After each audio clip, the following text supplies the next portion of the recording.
کوا جنگل میں رہتا تھا اور اپنی زندگی سے مطمئن تھا، لیکن ایک دن اس نے ہنس کو دیکھ لیا اور سوچا ہنس اتنا سفید ہے اور میں اتنا کالا، یہ ہنس دنیا کا سب سے خوش پرندہ ہوگا۔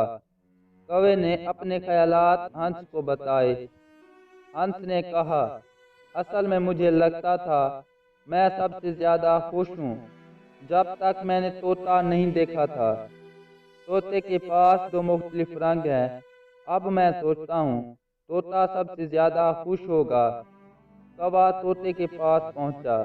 طوطے نے کوے کو بتایا، میں بہت خوش زندگی گزار رہا تھا، پھر میں نے مور دیکھا، میرے پاس تو صرف دو رنگ ہیں، جبکہ مور کے پاس کئی رنگ ہیں۔ کوا مور سے ملنے چڑیا گھر جا پہنچا۔ وہاں کوے نے دیکھا کہ سینکڑوں لوگ مور کو دیکھنے آئے ہوئے ہیں۔ لوگوں کے روانہ ہونے کے بعد کوا مور کے قریب گیا۔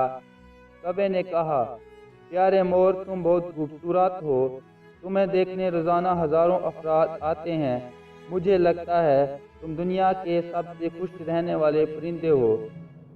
مور نے جواب دیا، میں بھی سوچتا تھا میں سب سے زیادہ خوبصورت اور خوش پرندہ ہوں، لیکن میں اپنی خوبصورتی کی وجہ سے میں چڑیا گھر میں قید ہوں۔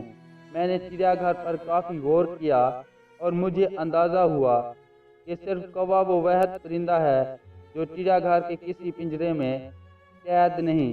پچھلے کچھ دن سے مجھے لگتا ہے اگر میں کوا ہوتا تو آزاد ہوتا۔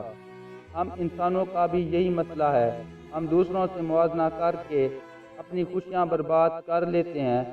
ہمارے پاس جو ہے ہم اس کی قدر نہیں کرتے اور یہ سوچ ہمیں افسردگی کے چکر میں پھنسا لیتی ہے۔ جو آپ کے پاس ہے اس کی قدر کریں، موازنہ کو خیر بات کہیں، یہ مایوسی کی جڑ ہے۔ خود بھی خوش رہیں اور دوسروں میں بھی خوشیاں بانٹیں۔ اگر ویڈیو پسند آئے تو لائک اور چینل کو سبسکرائب کر کے بیل آئیکن کو پریس کر دیں اور ہو سکے تو دوستوں کے ساتھ شیئر کر دیں۔ شکریہ۔